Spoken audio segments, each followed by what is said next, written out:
Bien, a partir de este momento tenemos que entender que a lo que le vamos a llamar el servicio completo o la reparación mayor del sistema de aire acondicionado de cualquier vehículo. Así que a ese procedimiento le vamos a decir servicio completo o le vamos a decir full service. Ahora bien, ¿en qué consiste hacer o realizar este servicio? Pero no solamente en qué consiste, Ricardo Cuevas, sino cuándo es que lo vamos a realizar. Así que aquí viene un texto que preparé. Nos dice la lección, ¿cuándo hacer un servicio completo, una reparación mayor y en qué consiste? Porque sería esa la pregunta, ¿no? ¿Cuándo lo voy a hacer? Bueno, aquí dice 8 características de cuándo lo debemos de hacer. Número 1, cuando por alguna razón diagnostiquemos que el compresor no sirve. Entonces habrá que hacer un reemplazo de compresor y ese reemplazo de compresor entonces nos obliga a aprovechar que toda ocasión, muchachos, toda ocasión que se abra el sistema, que se interrumpa la parte hermética del sistema, vamos a aprovechar para realizar lo que le vamos a decir un servicio mayor o un servicio completo. Así que la oportunidad número 1 que mencionamos aquí sería cuando vamos a cambiar el compresor, por ejemplo, cuando se va a realizar a lo que le llamamos una reparación por fuga total. Había una fuga de gas, como no podemos continuar con eso y estar año con año, recarga con recarga, bueno, vamos a corregir la fuga. Luego, otra opción es cuando vamos a reparar porque haya una obstrucción en el flujo del refrigerante. Otra vez que es cuando hay, al tener una falla por contaminación del gas en el sistema. Otra vez por la que vamos a hacer un servicio completo, servicio mayor, es cuando tenemos que corregir un problema de presiones. Cuando vamos a cambiar un elemento dañado, como pudiera ser el condensador por un choque, alguna de las tuberías o alguna de las mangueras que estén dañadas. También al realizar un servicio preventivo con cambio de filtro secante o al realizar un cambio del gas. En estos dos últimos puntos, el punto número 7 y el punto número 8, yo me quiero apegar, por ejemplo, a lo que hacen en las agencias automotrices. En las agencias automotrices, después de cierto número de horas de uso o de años de uso para el aire acondicionado, ellos recomiendan como parte muy efectiva del tratamiento del aire acondicionado el hacer el cambio de filtro secante y en algunas ocasiones hasta poder cambiar el gas. En este caso, si se realizara cualquiera de estos 8 procedimientos, la característica es que vamos a tener que hacer un servicio completo, un full service. Dice aquí en el texto, para estas causas y algunas otras que puedan sobrevenir, se recomienda siempre hacer una buena práctica de reparación del ciclo de refrigeración para obtener los mejores resultados y poder ofrecerle al cliente una garantía. Ojo, esto es importante, la garantía es sobre lo que yo hago, no sobre las partes. Es muy común, Miguel Arios, que la gente proponga que se le ponga un compresor, por ejemplo, usado. Si nosotros hacemos el trabajo del servicio completo, el concepto de garantía va sobre mi mano de obra, sobre el trabajo que yo haga, más no sobre las partes que se van a instalar. Entonces, si después de hacer el trabajo y cobrarlo, el compresor llegara a fallar, pues yo ya no puedo volver a hacer el trabajo por el mismo costo porque la falla no sobrevino por un problema relacionado o atribuible a lo que yo hice, a mi trabajo. Ahí probablemente la falla fue por culpa de ¿qué? De un componente que no trabajó correcto.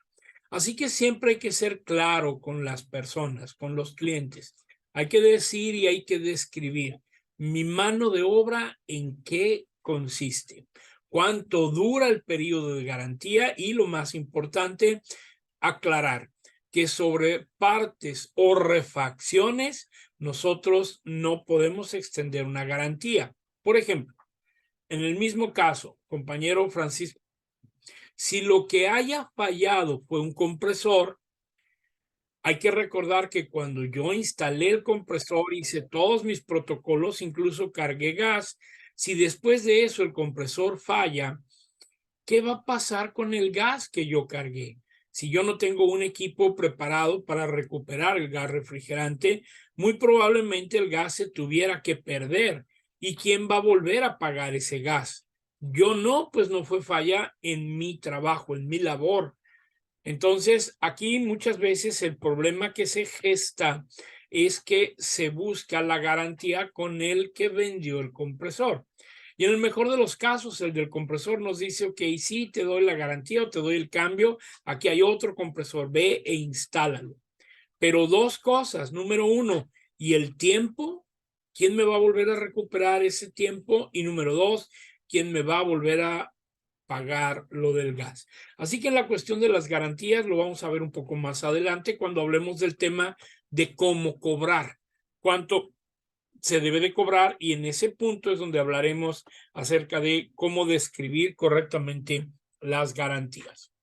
Por tal razón, tengan presente que siempre que haya una falla del ciclo de refrigeración en donde se tenga que abrir el sistema, vamos a empezar a razonarlo y a dirigirlo hacia una reparación mayor, ¿sale? Esa sería nuestra entrada a lo que le vamos a llamar una reparación mayor. Ahora, para hacer la reparación mayor hay varias cosas. Número uno, ¿qué equipo necesito tener? Equipo y herramienta. Y número dos, ¿cómo lo voy a hacer? ¿En qué va a consistir ese proceso? ¿Qué debo de hacer primero? ¿Qué debo de hacer después? Así que por principio de cuentas tenemos que recordar lo que nos dice la lección en la siguiente gráfica. Vamos a leerlo juntos y observarlo. Acá está. Nos dice, ¿cuál es la secuencia para realizar entonces un servicio completo en un sistema de aire acondicionado automotriz? Vamos a empezar por tomar ese punto e irlo desarrollando uno a uno. El primer punto nos dice, hay que analizar correctamente si todavía hay gas en el sistema. Muchas de las veces, por ejemplo, se amarra el compresor y hay gas en el sistema. La solución sería reemplazar el compresor, pero hay gas. Y yo no puedo llegar arbitrariamente y abrir las tuberías y liberar el gas al medio ambiente, porque eso actualmente ya está considerado como ¿qué? Como un daño a la humanidad. Toda emisión de gas, en especial de los gases refrigerantes, que se ventea o se libera al medio ambiente, está penado. O sea, ya, por ejemplo, en Estados Unidos, la multa por esto anda alrededor de los $17,000 en Estados Unidos. Aquí en México, pues anda un poco más bajo, pero de todas maneras no se debe de hacer. Así que lo primero es determinar si hay gas en el sistema.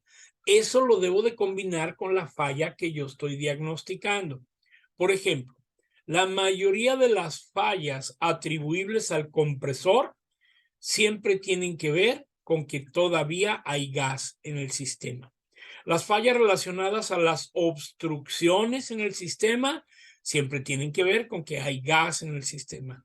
Total de que las únicas veces en las que podríamos estar tranquilos o seguros de que no hay gas en el sistema es cuando tenemos la presencia de una fuga parcial o bien de una fuga total. Fuera de ellas, siempre va a haber gas en el sistema. Por eso, antes de continuar, lo que nosotros tenemos que analizar y tenemos que decir es lo siguiente, número 2. En el número 2 nosotros leemos, si entonces hay gas en el sistema, se tiene primero que recuperar el gas. Tenemos que buscar la manera de que ese gas no se libere al medio ambiente. Así que aquí va a entrar un proceso que tenemos que aprender. Ese proceso tiene que ver con una secuencia que se llama las 3R. Adelante, compañero, me imagino que es compañero Balbino, ¿verdad? Leonardo. Leonardo, ok. Sí, lo que pasa es que mi computadora no mira sus diapositivas. Ok, no, no te preocupes. Aquí yo le voy a poner el nombre para que lo vea. Adelante. Gracias. Estaba comentando ahí fuga parcial. ¿Qué sería una fuga parcial y qué sería una fuga total? Por favor. Qué bien. Cuando tú llegas y colocas manómetros buscando conocer la presión de reposo con el auto apagado, ya conocíamos ayer que la presión de reposo tiene que ver con la temperatura del medio ambiente. Entonces, si al colocar correctamente los manómetros, ojo, que dije colocar correctamente, si al colocar los manómetros vemos que las agujas no indican nada de presión, entonces quiere decir que no hay nada de gas y a eso le vamos a llamar una fuga total, una fuga mayor. Ahora, si la presión que esperábamos hubiera sido de 100 libras, por ejemplo, y tú pones los manómetros y el manómetro azul y el manómetro rojo te marcan a lo mejor 40 o 50 libras, quiere decir que es una fuga parcial, porque todavía hay un remanente de gas en el sistema, no se ha tirado todo, pero no tiene la carga completa. No sé si con este comentario queda un poco aclarada tu duda. Claro, maestro, gracias. Órale. Entonces, debemos de buscar que el poco o mucho gas que haya, lo tenemos que recuperar. Entonces, mencionaba que en Estados Unidos y ahora por consecuencia en México, debemos de llevar un control sobre la emisión de los gases. Ese control se maneja por medio de un documento que se llama manifiesto. Entonces, nosotros al recuperar el gas, tenemos que decir cuánto gas se recuperó de ese equipo. Por ejemplo, si habláramos de una Suburban que tiene alrededor de 1,5 kilos de gas y tiene el compresor amarrado, la reparación obliga a un cambio de compresor, pero ¿qué onda con ese 1,5 kilos de gas que hay dentro? Entonces yo tengo que traer un aparato que se llama máquina para recuperar el gas, recuperadora de gas, y tengo que traer un cilindro especial para que entonces la máquina se encargue de extraer todo el gas que hay en el interior del vehículo, en el sistema de aire acondicionado, y entonces transferirlo a una mina. Esto con el objeto de evitar que el gas se tire al medio ambiente. Adelante, compañero Miguel Larios. Profe, ahorita que está diciendo, me acordé, ahorita que está diciendo de la recuperadora, metiéndole ¿qué pasó con lo del curso? ¿Qué pasó? Porque ni nos hablaron ni nada, ya va mucho tiempo. Sí, qué bueno que lo comentas. Fíjate que yo también he andado desconectado. Lo último que supe que en el mes de noviembre los maestros de allá de Ensenada viajaron a Europa para certificarse ellos en la nueva etapa de los nuevos gases y posteriormente certificarnos a todos nosotros. Pero la verdad eso lo supe por Los una... hidrocarburos y eso iban a ir a un curso. Pero Exacto, eso es lo que sigue, pero no he revisado. Qué bueno que me dices para poder ponerme atento con eso y echarles una llamada para ver en qué proceso va y a lo mejor algunos de ustedes ya puedan pasar a recoger sus equipos que ganaron en el curso. Ojalá que sí. Dame ok, chance, déjame, qué bueno que me acuerdas. Mañana me voy a poner a investigar acerca de eso. ¿Sale? ok, profe, ok. Órale, gracias, No, y gracias me por el comentario. acordé que dijo ahorita la recuperadora y dije, ay, ojo en el curso. Claro, claro, Sí, no, qué bueno. Muy bien. Les comento rápidamente a los demás compañeros que en cursos anteriores, algunos de los compañeros que ahora están otra vez con nosotros, tuvieron la oportunidad de viajar a la ciudad de Ensenada, en Baja California, para poder certificarse ante la ONU, en la Organización de las Naciones Unidas para el Desarrollo Industrial, y ante la Semarnat. Es una certificación que allá se dio. Lamentablemente, algunos de ustedes no pudieron ir, como el caso de nuestro compañero Luis Urquiza. Sin embargo, pues vamos a darle seguimiento para ver si va a haber más certificaciones, y en esa certificación una de las características que había, les comento rápidamente, es que a los que tomaron el curso y que salieran con mejores aptitudes de aprovechamiento, ellos iban a ser merecedores a un regalo de equipo por parte de la ONU en su nivel internacional, en donde en ese equipo iban a recibir manómetros, tanques de gas, recuperadoras, bombas de vacío, en fin, los que tuvieron oportunidad de ir al curso allá trabajaron con equipo como el que se les va a donar o a regalar. Así que pues vamos a estar al pendiente por si alguno de ustedes tiene oportunidad de presentarse a una nueva capacitación que haya. Nosotros a través de aquí de la Kelvin les vamos a avisar. Bien, entonces regreso al punto de que si el gas está aún dentro del equipo y yo necesito hacer una reparación, entonces ese proceso, ¿cómo se llama? Recuperado del gas. En Estados Unidos, les decía, y en México se debe de manejar lo siguiente. A este proceso, compañero Antonio López, compañero Leonardo, para los que están tomando nota, se le llama de la manera siguiente. Se conoce como las 3 R, letra R. La primera R quiere decir recuperar el gas. La segunda R quiere decir regenerar el gas. Y la tercera R quiere decir reciclar. Así que las 3 R's sería recuperar, reciclar y regenerar el gas.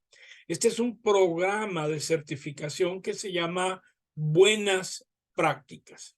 Una buena práctica es entonces, en lugar de tirar el gas al medio ambiente, habrá que recuperarlo, reenvasarlo y después llevarlo a que lo purifiquen en una planta que así lo haga.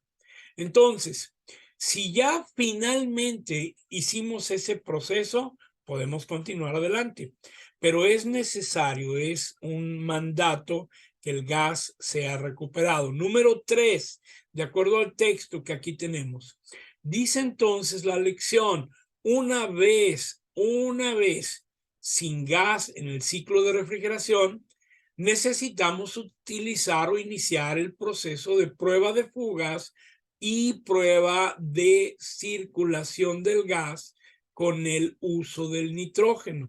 Déjenme les comento que cada uno de estos puntos corresponderían a como si fuera una receta. Si usted en alguno de los puntos se brinca el procedimiento, a lo mejor yo no podría garantizar el éxito del resultado final. Así que por eso este documento lo traté de elaborar paso a paso, punto por punto, para que no se nos brinque nada. Y si seguimos todos estos pasos a como el procedimiento lo dicta, créanme que vamos a tener una satisfacción del 100% en lo que le llamamos la reparación. Pero veo que aquí nuestro compañero Antonio López levantó la mano. Adelante, López. Una pregunta, maestro. Sí.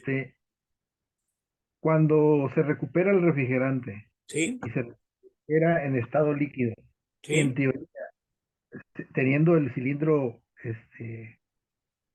limpio, se supone que es puro refrigerante, ¿no? ¿O si hay necesidad de purificarlo? Ok. El gas refrigerante tiene una condición o una propiedad, y es que él por sí mismo en su fórmula química, cuando es una sustancia químicamente estable, como es el 134A o el 1234YF, él automáticamente cambia su volumen de gas y de líquido, quedando estabilizado, por decirlo así, en un 50% de vapor y en un 50% de líquido.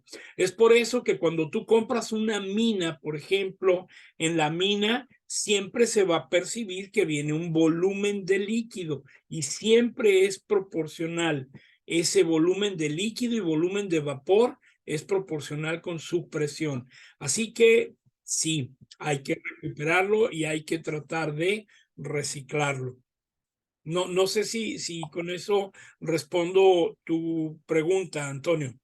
Sí, pero si después de eso inyectamos nada más puro líquido al sistema, En teoría, no sería puro el refrigerante. Sí, sigue siendo puro. Mira, la diferencia es la siguiente. Los gases refrigerantes se van a clasificar en varias sustancias. Los que les vamos a llamar químicamente puros o estables, que no importa si lo cargas en forma de gas o en forma de líquido, él vuelve a tomar su condición original. Pero existen otros tipos de gases, como los que empiezan con el número 400, se les llaman serie 400, como el 401, el 402, el 404, el 441, así hasta el 499. Todos los que empiezan con el número 400 tienen una característica, compañero López. Están fabricados con una cosa que se le llaman mezclas. Y las mezclas son porcentajes, así que traen un porcentaje de uno, otro porcentaje de otro y otro porcentaje de otro. Hacia esas mezclas es por eso que todos los gases se tienen que cargar en fase líquida cuando son serie 400.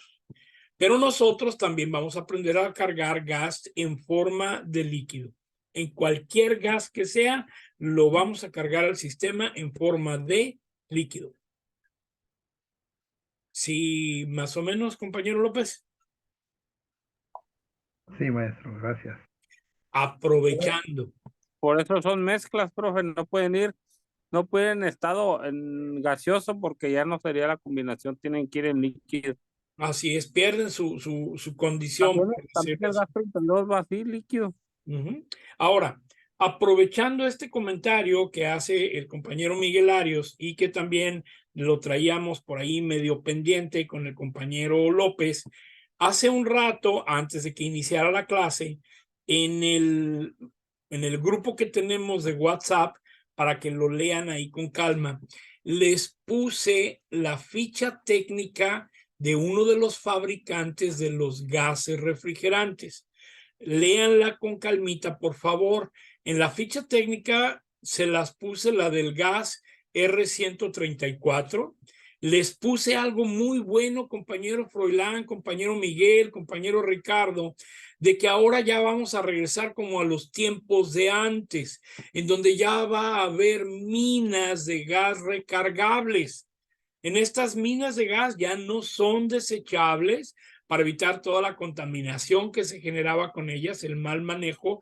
Ahora estas minas, tú vas a tener tu propia mina y vas a poder ir como antes, hace muchos años, al centro de refrigeración, a uno de los distribuidores, y ellos te van a hacer recargas de gas. Esa mina solo es para el gas 134A y se llama ecológico. Es una mina especial.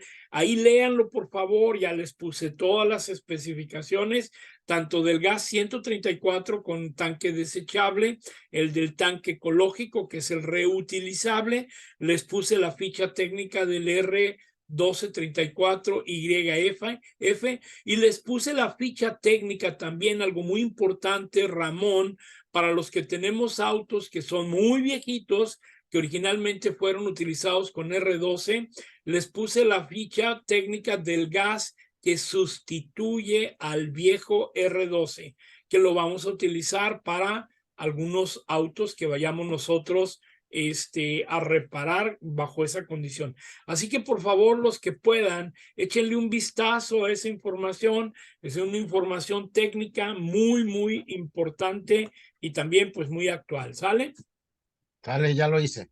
Órale, muchas gracias. Entonces, Antonio López, ahí en la parte de la ficha técnica va a explicar un poco más a fondo lo que ahorita yo por tiempo muy brevemente estoy comentando. Pero ahí viene más a fondo. Bien, número 4. Perdón. Número 3. Dice que una vez entonces que ya no hay gas en el ciclo de refrigeración porque lo recuperamos, entonces vamos a iniciar un proceso de prueba para aprovechar en fugas y para aprovechar en una prueba que le llamamos de continuidad, para saber, muchachos, si no hay una obstrucción en el sistema. Básicamente lo que quiero decir es esto. Si usted inyecta y hace una carga de nitrógeno, ya sea que lo ingrese por el lado de alta presión con el auto apagado y con el aire acondicionado apagado, tenemos que observar que el gas que entra por el manómetro rojo, que sería el de alta presión, debe de entrar al sistema, debe de circular por todas las mangueras y tuberías. Eventualmente, Francisco Antonio, tiene que regresar hasta el manómetro de baja presión. ¿Qué les quiero decir con esto?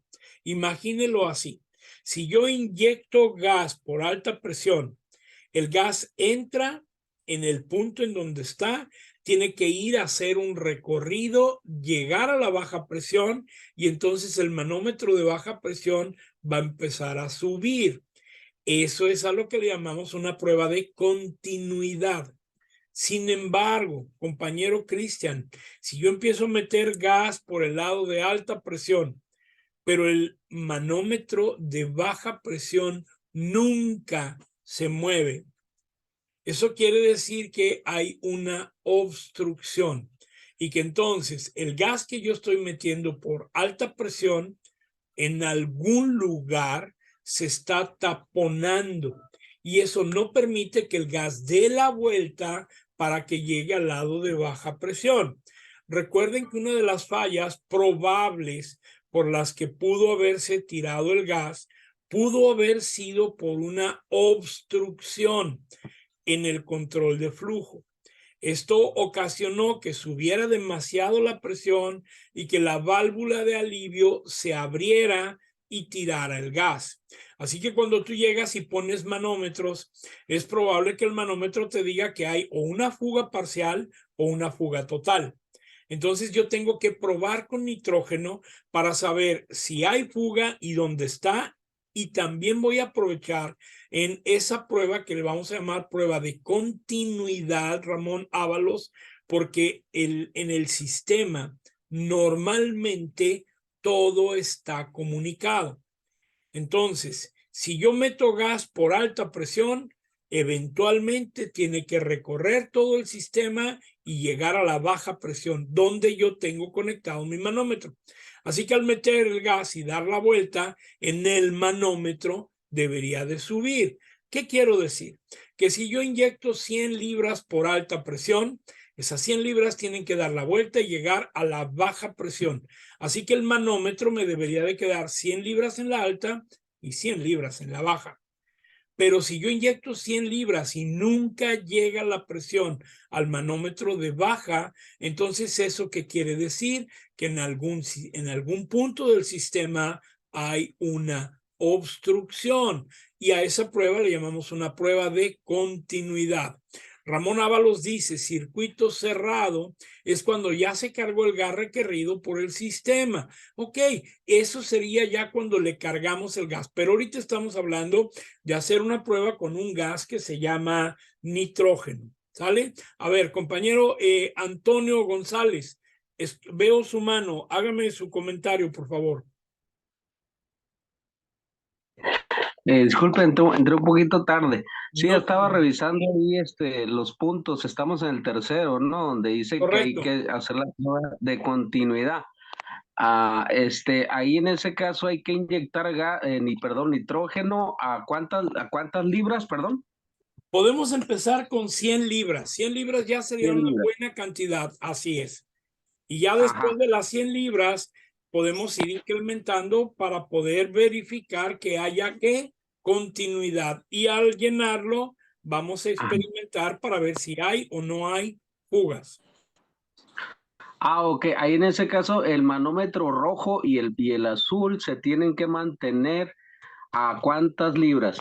Correcto. Si usted está inyectando por alta presión 150 libras, por poner un ejemplo, el manómetro de baja presión tiene que llegar a marcar la misma presión. Así que lo que tú metas por alta presión tiene que llegar a aparecer ¿en dónde? En baja presión. Si no lo hace, quiere decir que hay un tapón. Ok, y obviamente apagado el carro Sí. ahí, ¿verdad, profe? Apagado el carro y sin prender el aire acondicionado. Ok, y ahí en ese caso no hay como en los aires acondicionados donde traen donde no entra, digamos, hasta el compresor el nitrógeno. Aquí entra el compresor y todo, da toda la vuelta. Así es, entra por todos lados, da la vuelta. Da la vuelta. Menos que haya una obstrucción. Ah, perfecto. Entonces, se debe mantener a las mismas libras que yo estoy inyectando por alta en baja, ¿verdad? Es correcto, eso es cuando se iguala la presión, ya cuando se llena el sistema. Todo esto lo vamos a ver paso a paso con los dibujos y con todas las caricaturas ahí, ¿salen? Perfecto. Y de no ser así, es que hay la fuga.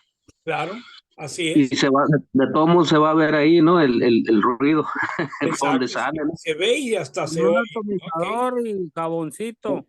Muy de bien, Sí. carbono. órale. Ok, a ver, adelante Ramón, veo tu mano. Sí, y el nitrógeno, ya una vez que se realizó ese trabajo, ¿Sí? ¿que se recupera o qué onda con él? Ok, en el aire que nosotros respiramos, en el medio ambiente, hay un montón de sustancias, pero una de las que hay en el aire es nitrógeno, así que es completamente amigable. Si tú liberas el nitrógeno al medio ambiente, no hay ningún problema. No es necesario recuperarlo para reutilizarlo. Ok, gracias. Muy bien. Antonio López, veo que habías levantado también tu mano. Sí, maestro. Si se supone que estamos haciendo la prueba de continuidad y detectamos una obstrucción, ¿Sí? esa obstrucción forzosamente tendría que ser en el toco o en la válvula de expansión. Yo pensaría que a reserva de que sea un carro con algún golpe o algún choque, la ley de probabilidad nos dice que el lugar donde se hace la reducción más grande, o la mínima reducción para que pase el gas, es en la TOC o es en la BTX. Así que por probabilidad yo me iría a analizar si es en uno de los dos, pero también mi responsabilidad es revisar visualmente las tuberías y observar que a lo mejor no sea un carro que chocó y que con el choque una de las tuberías quedó aplastada. Pero pues eso se hace ahí en la revisión física del equipo, ¿verdad? Así es, maestro. Y en el caso del, del- de que exista la obstrucción, ¿Sí? y bueno, en ese lado, pero Sí. bueno, se supone que por el lado de alta, en las válvulas de descarga, se supone que por ahí no regresa el refrigerante, ¿verdad? Es que hace la función como de una válvula check. Permite que el gas pase, pero que no regrese. Pero si estuviera ligeramente abierta Sí, se nos regresa ahí la presión un poco. Pero ahí tú sí, te darías cuenta en la función de qué tan rápido se está igualando la presión. eso también. Ok. Exacto. Muy bien, Gracias. excelente. Adelante, compañero Luis Urquiza. Vi que había levantado usted también su mano. Buenas noches, ingeniero. Saludos. Buenas noches, compañeros. Ya se disipó mi duda con la pregunta del compañero anterior, Ok. que dijo, pues, que en la prueba de flujo Sí. cargábamos 100 libras. Ajá. Es gradual, ¿verdad? Ok. Sí. Este, podemos cargar el sistema gradualmente pasando de 100 libras, llegar a un tope de 250 libras, ¿verdad? Así como lo dijo ayer, Ujú. para detectar las fugas, hasta las microfugas, me imagino, ya con esa presión más grande de 250 libras, Ajá. ¿verdad? Pero ese es el tope, ¿verdad? 250 libras de gas nitrógeno. Es correcto. Ahora, el mismo sistema te va a ir pidiendo. Si tú inyectas por alta presión 100 libras y ves que en la baja presión todavía no ha llegado, pues le abres o le dejas abierto un poquito más, a lo mejor lo subes a 150 y ya ves que empieza a llegar a la baja presión. Entonces ya cierras la llave y esperas a que se igualen las presiones.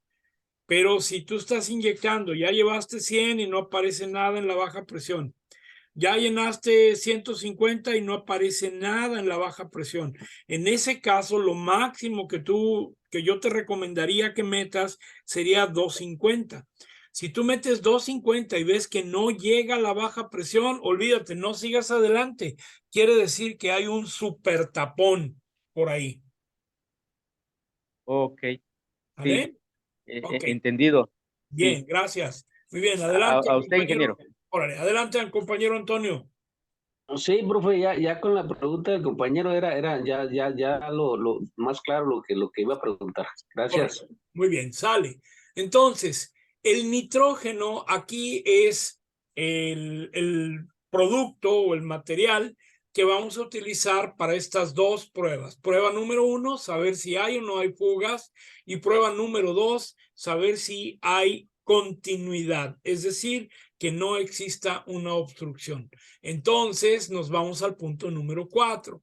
En el punto número 4, entonces, leo. Una vez localizadas las posibles fugas y hecha la prueba de continuidad de flujo en el sistema que todavía está como armado. No hemos desarmado nada. Entonces, esto se hace para poder conocer posibles obstrucciones. En un momento dado, vamos a liberar el nitrógeno que se le inyectó al sistema para hacer estas pruebas. Es decir, simple y sencillamente, como lo decía ahorita para el compañero Ábalos, vamos a liberar el gas, lo podemos hacer al espacio, al medio ambiente, no pasa nada. Y vamos a aprovechar en hacer la prueba que habíamos explicado anteriormente para saber si mecánicamente el compresor está trabajando o está dentro de rango. ¿En qué consistía esta prueba? Habíamos dicho que con el manómetro azul, que es el de baja presión, estando instalado, dijimos, compañero Ábalos, que íbamos a ubicar dónde se encontraba el presostato de baja presión, lo íbamos a puentear para que pueda activarse el compresor, Ramón. Y ahora, no hay gas. Prendo el motor del automóvil, mando a encender el aire acondicionado y sí debería prender el compresor porque estoy engañando al interruptor de presión del lado de baja. En ese momento yo tengo que observar que al entrar el compresor, la aguja del manómetro azul que estaba en el 0, yo tengo que observar que en lugar de subir la presión, debe de ir hacia abajo, porque el compresor lo que está haciendo en ese punto es que está empezando ¿a qué? A succionar. Yo debo de observar, Ricardo Cuevas, que la aguja empiece a ir hacia abajo del 0 y mientras más se acerque al número 30, más bueno mecánicamente estará ese compresor. Entonces decíamos, y por ahí chequen sus apuntes, que hay varios rangos. Si la aguja bajaba entre 15 y 17 y ahí se mantenía, no sirve. Quiere decir que el compresor no succiona lo suficiente.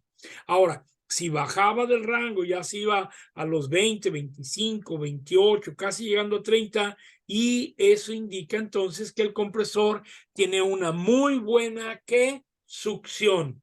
Y entonces, si tiene una muy buena succión, por consecuencia, tendría también una buena compresión. Claro. A ver, aquí en el chat nos dice entonces, compañero Cristian, y si hubiera una fuga parcial, ¿qué reacciones tendrían los manómetros? Ok, la fuga parcial, Cristian, nos dijera que si tú le metes, por decir algo, 150 libras, las metes por el manómetro rojo y da la vuelta, porque sí hay continuidad, da la vuelta y llega al manómetro azul. Así que en este momento, compañero Cristian, tienes 150 libras en el manómetro rojo y tienes 150 libras en el manómetro azul. Perfecto, ahí estás. Ahora, en ese momento que tienes esas presiones, como tienes ya los manómetros cerrados porque ya le metiste el gas, ahora, Cristian, hay que observar la aguja, tanto del manómetro rojo como del manómetro azul. Y de ellas dos, la que primero se empiece a descender o a desinflar o a bajar la presión, es donde te va a estar dirigiendo porque la fuga está ahí. ¿Qué quiere decir? Si tú metiste 150 en el rojo, 150 en el azul, cierras las llaves y empezamos a esperar unos instantes. Al estar observando los manómetros, nos damos cuenta que en el manómetro rojo, las 150 libras que metiste, la aguja empieza lentamente a bajar. Como está bajando primero en el manómetro rojo, eso te va a estar avisando, Cristian, que la fuga se encuentra en el lado de alta presión. Al contrario, si por el lado que empezara a descender la aguja fuera en el manómetro azul, eso te estaría orientando a que la fuga se encuentra en baja presión. Eventualmente van a bajar las dos, pero hay que observar cuál es la que primero empieza a bajar. Y generalmente la que primero empiece a bajar es la que te va a estar auxiliando para decirte por dónde está la fuga. Si en el lado de alta presión, color rojo de nuestras gráficas en el sistema, o si en el lado de baja presión, color azul en las gráficas del sistema. Adelante, compañero Miguel Larios. Profe, está bien eso, pero a veces las fugas son microfugas que ni las detectas, que duran 4 o 5 meses las fugas y no se notan. Es correcto. En una prueba tan corta, pues digo. Sí, sí, sí. ¿Ya? Ajá. Nomás ese era mi comentario. Que Bien. al que haga la prueba, a veces las fugas son tan micro que no se detectan. Ok, préstame atención porque dijera el viejito, para todo hay mañas. Ahí te va una recomendación. Tú metiste 150 libras por el lado de alta y metiste 150 libras por el lado de baja presión. Ojo, el auto tiene ya 1 hora que está ahí detenido. Por lo tanto, no está caliente. Está a la temperatura del medio ambiente. Pero yo quiero, compañero Larios, compañero Ricardo Cuevas, que piensen en esto.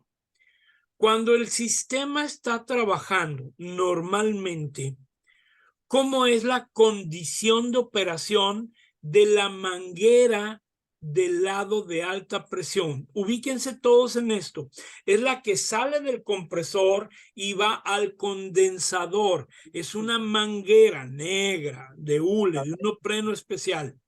Esa manguera, cuando el auto está trabajando por dentro, lleva gas, Miguel Larios. El gas está caliente y está con alta presión. Y la manguera también tiene vibración, pero eso no lo hay ahorita porque el auto está apagado y el clima está frío. Entonces la recomendación, Ricardo Cuevas, es la siguiente.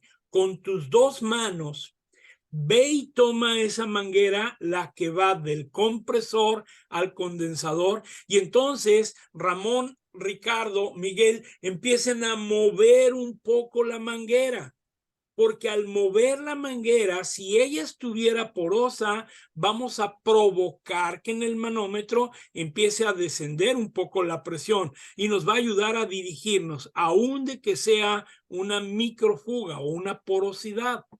Lo que quiero mencionar es lo siguiente, Francisco Antonio, cuando el automóvil está en condiciones normales, esa manguera por dentro lleva un gas caliente. Por fuera está muy caliente porque es el área del motor y tiene alta presión, y más allá de eso también tiene la vibración del carro. Eso no ocurre cuando hacemos pruebas estáticas. Ramón Ábalos, cuando estamos haciendo pruebas estáticas, a lo mejor la manguera está tiesa por el frío. Entonces hay que mover la manguera y empezar ahí como a tratar de jugar con ella, como para que si tuviera fuga, que salga. Y si no tuviera fuga, pues ahí no va a salir. Adelante, compañero Froilán.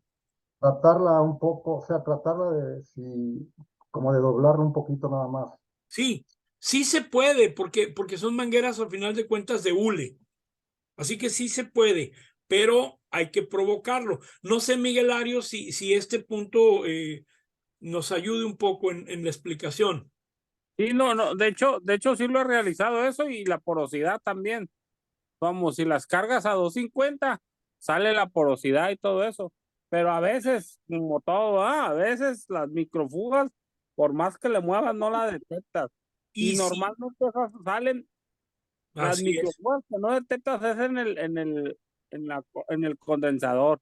Sí, sí, sí.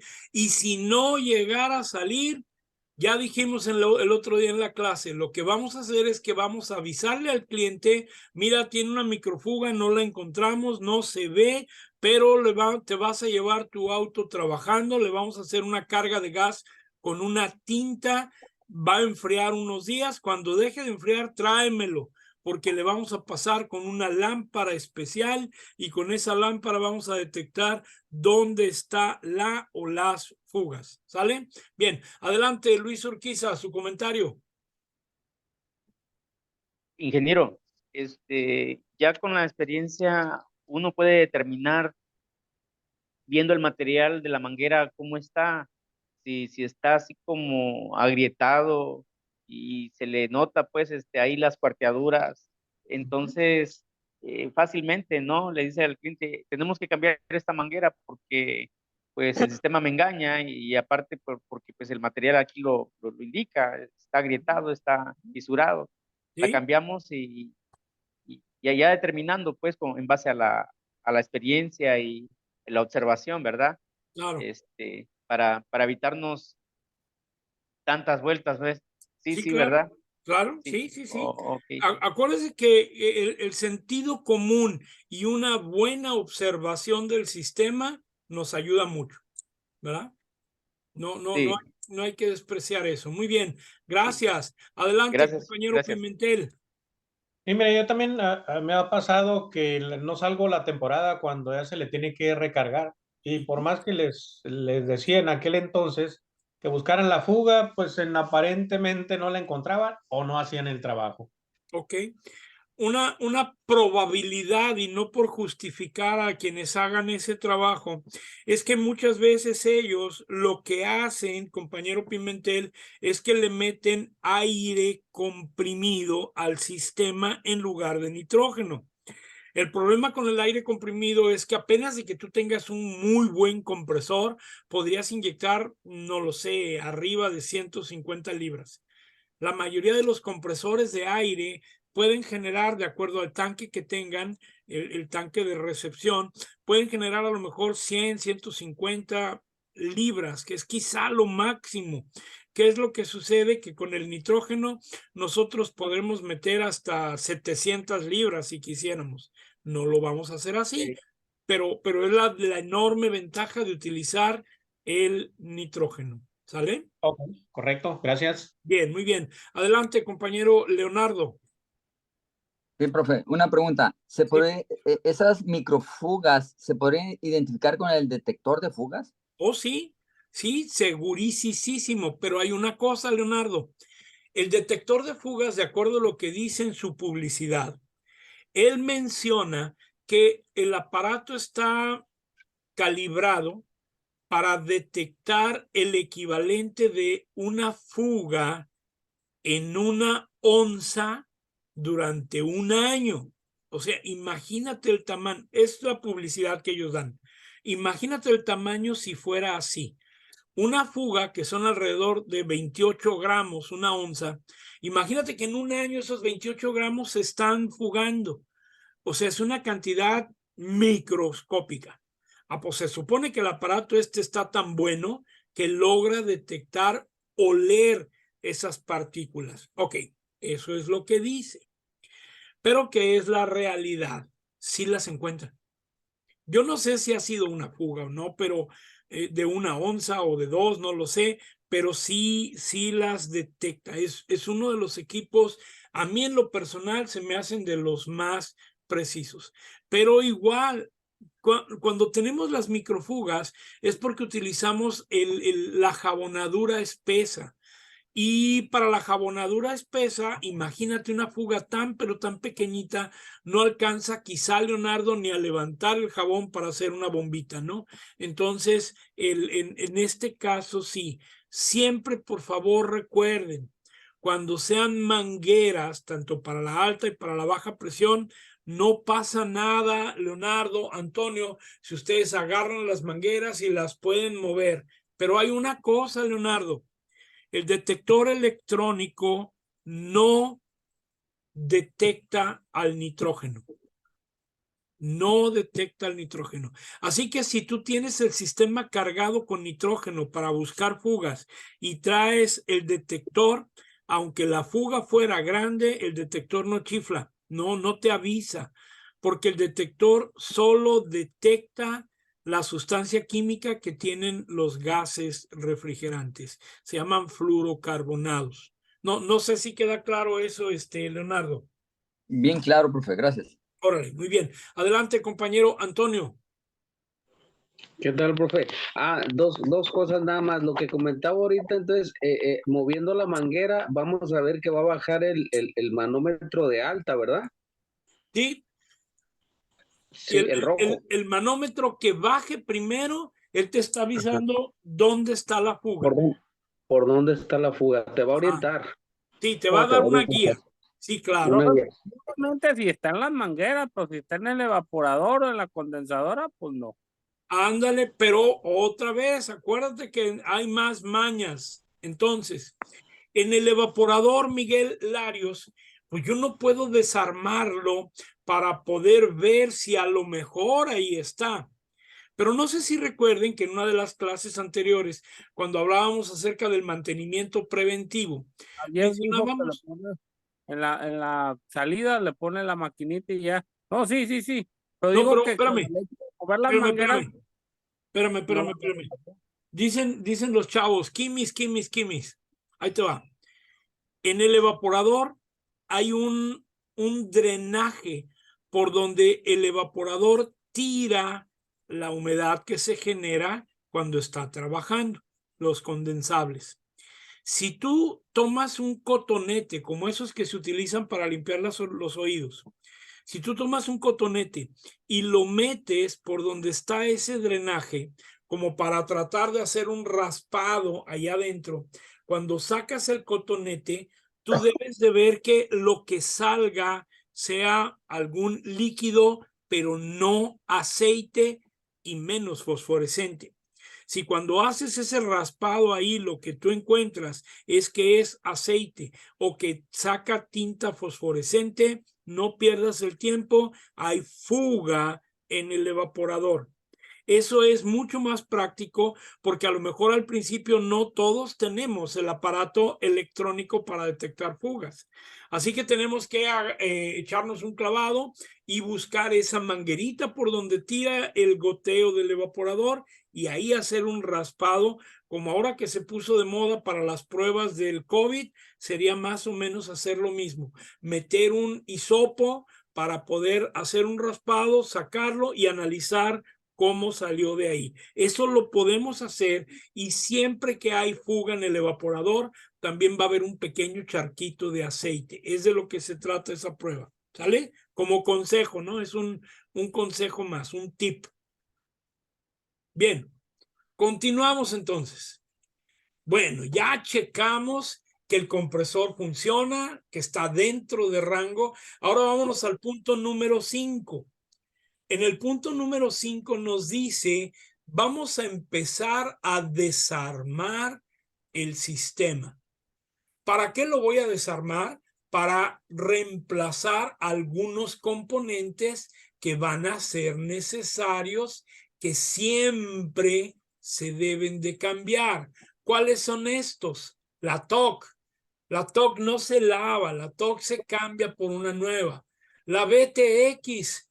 La BTX algunos la quieren o la sopleteamos, pero yo te voy a dar un consejo. Cámbiala, ponla nueva. Tú no la vas a pagar, la paga el cliente, pero el índice de seguridad que tú vas a obtener con una válvula termostática de expansión nueva es muy diferente a que si a lo mejor la lavas y no quedó completamente limpia. Ahora acuérdense, el acumulador de succión que se utiliza en los sistemas TOC debe de instalarse nuevo. El recibidor de líquido que se utiliza en los sistemas BTX debe de instalarse nuevo, pero miren lo que dice aquí. Aquí nos está recordando que en los autos más nuevos podemos encontrar que el condensador puede venir con el recibidor de líquido instalado. Entonces ahí tendríamos que analizar muy bien, y cuando damos el presupuesto tenemos que ver si se va a cambiar el cartucho, si se cambia el filtro o si se cambia el condensador completo, porque trajera en su interior integrado ¿a quién? Al recibidor de líquido. Entonces, punto número 5, voy a iniciar a desarmar el sistema. Ahora, para desarmar el sistema, depende la marca, es donde se utilizan esas piezas de colores que mencionamos ayer, que son a los que se conocen como Spring Lock o que comúnmente les llaman los Pac-Man, que son para desconectar los resortes con candado de las mangueras. Opción número 1. Opción de desarmado número 2, Cristian. En la industria automotriz, como se usan mangueras y conexiones de aluminio, vamos a trabajar con tuercas de aluminio. Tuercas, y generalmente van a ser medidas grandes, de 1 pulgada, de 1 pulgada 1/4, de 1 pulgada 1/8, de 1 pulgada 1/16.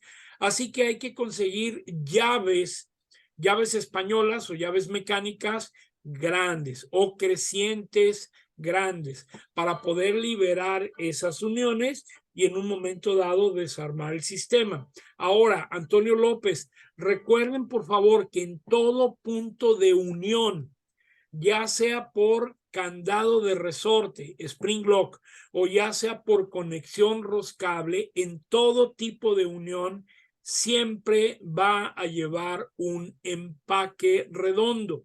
Ese empaque redondo es el que le conocemos como tipo O. En inglés es O-ring o anillo de empaque tipo O. Ese se deberá reemplazar siempre. Si usted desarma en un punto y vuelve a cerrar con el mismo empaque, no se sorprenda que eventualmente ahí donde cerró le pueda quedar con fuga. Así que hay que cambiar los empaques. Entonces, todo esto estamos empezando a desarmar el ciclo de refrigeración. Imagínense que la fuga estaba en una manguera. Hay que quitar la manguera, hay que llevarla a reconstruir. Imagínense que la fuga era en los puros empaques. Hay que quitar los empaques y hay que sustituirlos.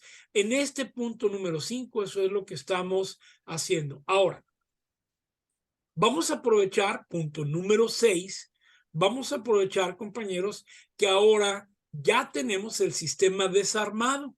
Entonces, como el sistema ya está desarmado, vamos a leer y vamos a llevar el paso número 6. En el paso número 6 se lee lo siguiente, color verde. Se inicia el proceso de un barrido interior, especialmente ¿a quién? Al evaporador. El evaporador es la pieza principal que se tiene que lavar. ¿Por qué? Leonardo, López, Ábalos, cuando el refrigerante es inyectado al evaporador, compañero Urquiza, cuando el refrigerante se inyecta al evaporador, se inyecta en forma de brisa o en forma de rocío, muy pequeño. Dicen los gringos mist, es una especie de vapor. ¿Qué es lo que sucede? Que junto con él también entra el aceite. Pero López, cuando el refrigerante está dentro del evaporador y empieza a absorber calor, Pimentel, ¿qué le pasa al refrigerante? El refrigerante hierve, es decir, pasa de ser rocío y cuando absorbe calor se convierte en gas, en vapor y luego en gas. Y ese gas es succionado de regreso al compresor. Muy bien. ¿Pero qué le pasa al aceite? El aceite entra al evaporador en forma de rocío, pero el aceite, López, Ábalos, Pimentel, el aceite no se evapora. Así que eventualmente el evaporador se empieza a quedar inundado de aceite. Y esa inundación le va a quitar capacidad termodinámica para que eventualmente enfríe como debe. Por eso se debe de lavar por dentro el evaporador para sacar del interior de ese equipo todo el aceite que se haya acumulado ahí por el uso natural del equipo. Mencionábamos que el fabricante te dice que cada 2 o 3 años tienes que llevar el auto a la agencia para que le hagan esto, para que hagan un lavado interno del evaporador y que puedan mantener su nivel de enfriamiento al 100%. Entonces, si nosotros no hacemos este proceso, el evaporador, aunque tú hagas un trabajo perfecto, no va a quedar enfriando al 100% porque en el interior del evaporador hay un remanente de aceite y ese remanente de aceite que es lo que está obstruyendo la capacidad termodinámica del evaporador, es decir, no absorbe la misma cantidad de calor. De ahí entonces que, como lo dice aquí la lección, el primer punto sería realizar un barrido interior, especialmente ¿a quién? Al evaporador. Como punto número 2 sería hacerlo ahorita voy, veo sus manos, sería hacerlo al condensador, luego a las líneas tanto de alta y de baja presión, y hay que preparar el canister con el líquido limpiador y el nitrógeno, lo vamos a utilizar otra vez. Pero hay una condición acá, muchachos, muy importante. Recuerden que si a lo mejor el condensador lo tengo que reemplazar, pues ya no lo lavo. Si voy a cambiar el condensador porque viene con el filtro integrado, pues entonces ya no lo lavo. Pero el evaporador, sí. Perdón, me emocioné. Adelante, compañero Luis Urquiza, escucho. Y luego de Luis Urquiza, escucho a Antonio López. Adelante. Ingeniero, usted decía que pues hay que cambiar la válvula TOC, la TOC, mejor dicho, la TOC, porque no es una válvula. Al quitarla, ya tenemos libre el acceso de la tubería al interior del evaporador. Porque si dejamos la valvulita ahí está sucia, vamos a ingresar toda esa suciedad al interior del evaporador. Eso es número uno. Y al fin y al cabo, pues la vamos a cambiar, ¿verdad? Pero ¿cómo sería en el caso de la BTX? Tenemos que quitar el cuadrito, la BTX, y después de la BTX tenemos pues la tubería del evaporador. De esa manera sería, quitamos la BTX y ya inyectamos por ahí el líquido limpiador con el canister. Me imagino así, de esa manera. Sí, así es correcto. Ahora, recuerden que en el punto por acá arriba dijimos que habían elementos que se iban a reemplazar. Entonces, la TOC no se lava. La TOC se tira a la basura y ponemos una nueva. La válvula termostática de expansión, en mi opinión, se puede lavar, pero no me meto en eso, yo mejor la cambio. Pongo una nueva. Cuando la quité, voy a aprovechar que quedan las tuberías libres y voy a hacer el lavado del evaporador. Sí, que es lo que usted menciona, compañero Urquiza. Sí, ingeniero. Pero en este caso, en el cual el cliente dice, ¿sabes qué? No me alcanza para cambiar la BTX.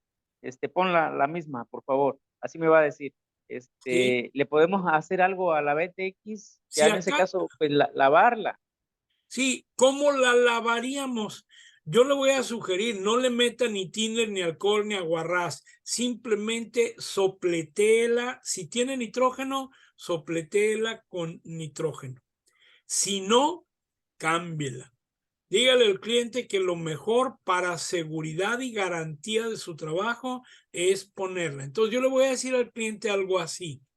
Mira, esta pieza cuesta 400 pesos. Yo te sugiero que la cambies para que estemos tú y yo seguros de que tu vehículo va a trabajar perfectamente. Ahora, si por ahorrarnos esos 400 pesos quieres que le dejemos la válvula anterior, yo se la puedo dejar. Pero vamos a pensar que hay un 50 o 60% de probabilidad que pueda fallar. Entonces yo te estoy avisando, cumplo con avisarte las posibilidades de falla que pueden haber. Tú decides. Si ya estás haciendo, si ya vamos a hacer todo el servicio, tú decides. Si por ahorrarnos los 400 pesos quieres rifártela, adelante. Yo hago lo mismo y cobro lo mismo poniendo una nueva que poniendo una usada. O sea, mi trabajo no afecta porque de todas maneras la tengo que quitar y tengo que poner una. Ya sea que quite la vieja y ponga la misma, o ya sea que quite la vieja y ponga una nueva. Pero de todas maneras yo tengo que hacer ese trabajo. No sé si queda claro, Luis. Sí, ingeniero, queda muy claro. Pero ahora, en base a su experiencia, ingeniero, Sí. al quitar la válvula VTX, ¿sí? ¿Usted cómo determina no cambiarla? ¿Cómo apreciaría esa válvula en buen estado? ¿Qué características presentaría? Buena pregunta. No sé si vimos en una parte del curso en semanas anteriores, si vimos cuando se quitaba la TOC, cómo salía de aceite y cómo salía el color contaminado de todo el aceite, bien negro, bien feo. Entonces, si yo veo que el interior de los orificios de la válvula termostática de expansión están todos llenos de aceite y el aceite se mira muy sucio, muy contaminado, pues ahí está la prueba. Yo le puedo decir, si quieres la sopleteo y la pongo, pero pues yo te aconsejaría que nueva, pero yo me acomodo a tus posibilidades. Sí, más o menos, compañero Luis Urquiza. Sí, ingeniero, muchísimas gracias. Órale, muy bien. Compañero Antonio López, vi que había levantado su mano. Sí, maestro, con respecto al aceite que se queda en el evaporador, en teoría, ese aceite no se supone que regresa al compresor, o si se va a quedar cierta cantidad en el... Sí, la proporción de aceite que regresa al compresor por capilaridad, es decir, lo que se le alcanza a pegar al vapor refrigerante cuando es succionado, es mínimo. Se mide eso en partículas por millón. O sea que es una cantidad muy, pero muy pequeñita en comparación con lo que se queda ahí adentro, pues estancado, vamos a decirlo así. Sí, queda un poquito más claro. Le pregunto porque en el caso del aire acondicionado de los mini split, que nos recomiendan instalar una trampa para que regrese el aceite, en ese caso sí regresa el aceite y en el caso de la automotriz no. Ok, acuérdate qué es lo que pasa con la trampa. La trampa genera una obstrucción en donde se va a llenar la tubería de de aceite y de repente pega un jalón y lo baja todo por lo mismo de la trampa. En el caso del evaporador automotriz, como no hay trampa, no existe la manera de que se acumule ese volumen de líquido que es el aceite. Ahora, en el caso de los mini split, no sé si tú ya tomaste con nosotros el curso, de momento no ubico, pero uno de los grandes problemas, aprovecho el comercial, es cómo se instalan los mini split. Quiero aprovechar aquí nada más una parte breve. La mayoría de las veces los mini split instalan la unidad condensadora en el techo de las casas, es decir, en la parte de arriba. Y vamos a recordar que una de las características naturales en el flujo, en la mecánica de fluidos, nos dice que todo volumen de líquido por gravedad es más fácil que baje. Así que si tú pones la unidad condensadora por arriba, el volumen de líquido por gravedad baja e inunda el evaporador. Ahora, ¿cómo le vas a hacer para que ese volumen de líquido, así como bajó, pueda en una proporción ahora subir y regresar a la unidad condensadora? Por eso es uno de los grandes problemas que hay en la instalación de los mini split. ¿Hay formas de solucionarlo eso? Sí. Y en ese caso, lo que es la trampa, aunque se la pongas, va a tardar muchísimo en hacer su mecánica de fluido para regresar aceite al compresor, porque la misma gravedad no ayuda al aceite a subir. Pero bueno, eso sería en mini split. En este caso, entonces, compañero Antonio, ese es uno de los problemas. Tenemos evaporadores inundados por aceite. ¿Y más o menos? Sí, maestro, gracias. Órale, muy bien. Adelante, compañero Antonio. Sí, profe, en el caso del aceite del compresor, entiendo que tendríamos entonces que hasta tirarle o limpiarlo todo para que se lave. ¿Qué va a pasar con ese aceite? Ok, primero, al compresor, si escuché bien, al compresor no lo vamos a lavar por dentro. Al compresor lo único que vamos a hacer es que por gravedad le vamos a sacar el aceite viejo y le vamos a cargar aceite nuevo, así a pulso. En el caso del evaporador y de todo el resto del sistema, de donde tú recuperes aceite, ese aceite definitivamente ya no lo vamos a utilizar. Si tienes oportunidad del aceite que recuperas o que sacas del compresor, guárdalo por ahí en un botecito porque es un excelente aceite como el 3 en 1 que se usaba antes en las casas, que sirve para todo, para lubricar bisagras de las puertas y es un aceite lubricante, pero ya no para el interior del refrigerador, en contacto con el refrigerante. Sí, más o menos, compañero González. Profe, entonces me comenta que no se lava, entonces por el flujo de, a la hora de meterle con el líquido por el canister y el ¿cómo se llama? El nitrógeno. Ajá.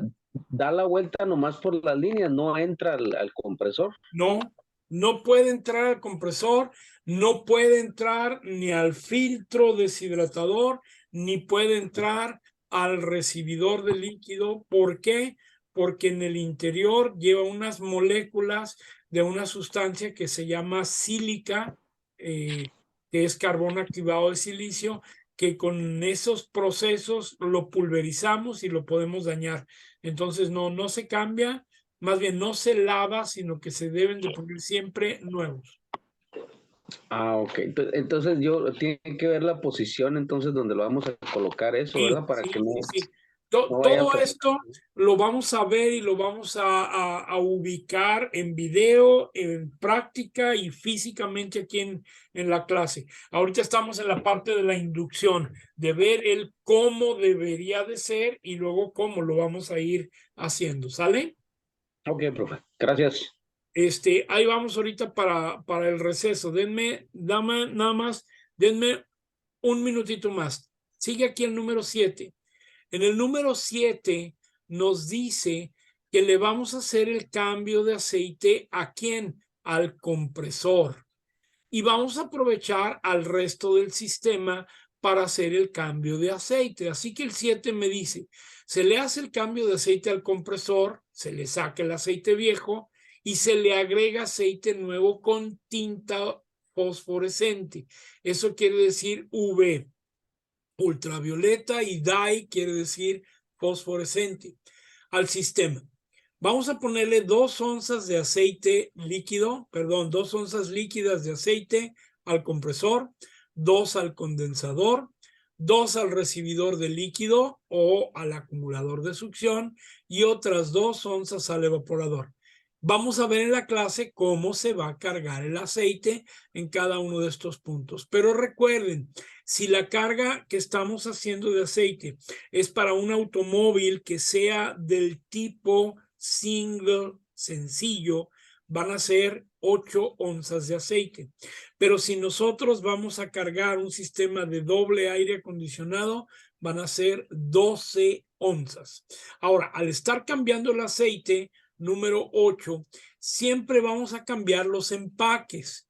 Los empaques del tipo O-ring los vamos a cambiar y siempre antes de que instale cualquier empaque, compañero Ramón, siempre empape, inunde en aceite el empaque antes de colocarlo en su posición para que entre correctamente y que no se vaya a torcer. Por último, en el número 9, nos dice que ya después de hecho todo lo anterior, incluso poner empaques nuevos, Entonces vamos a empezar a armar el sistema en todos los puntos donde fuimos desarmando. Dice armar y cerrar el sistema en cada punto. En donde se usen tuercas, que sea con cierre con torque. ¿Qué quiere decir con torque? Con un apriete calibrado. En donde se usen candados, perdón, ahí dice condados, pero debe ser candados. En donde se use candados del tipo spring lock, habrá que reemplazar los candados para evitar las fugas. Y en donde se usen las válvulas Schroeder, habrá que reemplazarlas siempre, tanto la de alta presión como la de baja presión. Hasta aquí es la primera parte. Ahorita vamos a ver ya el proceso una vez que se desarmó. Aquí, ¿qué estamos viendo?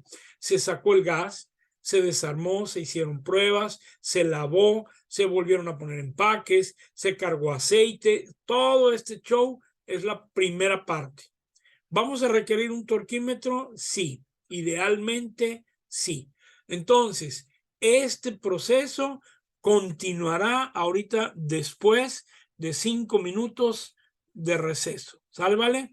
Así que vamos a receso, unos 5 o 7 minutitos y ahorita regresamos. ¿Sale? Gracias. Ahorita nos vemos.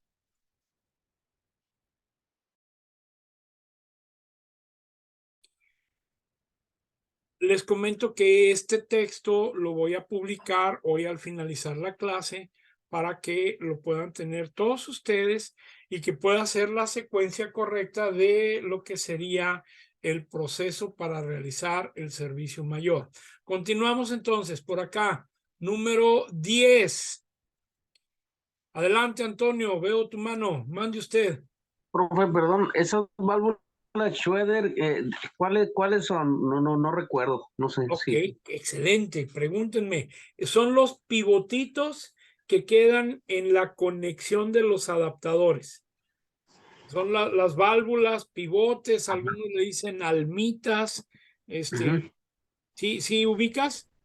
Es donde se engrana y se ensambla el conector del ¿cómo se llama? De los manómetros.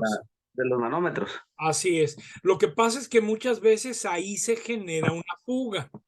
Entonces cuesta como 3 pesos cada uno, pues para no ponerme en riesgos, mejor los pongo nuevos.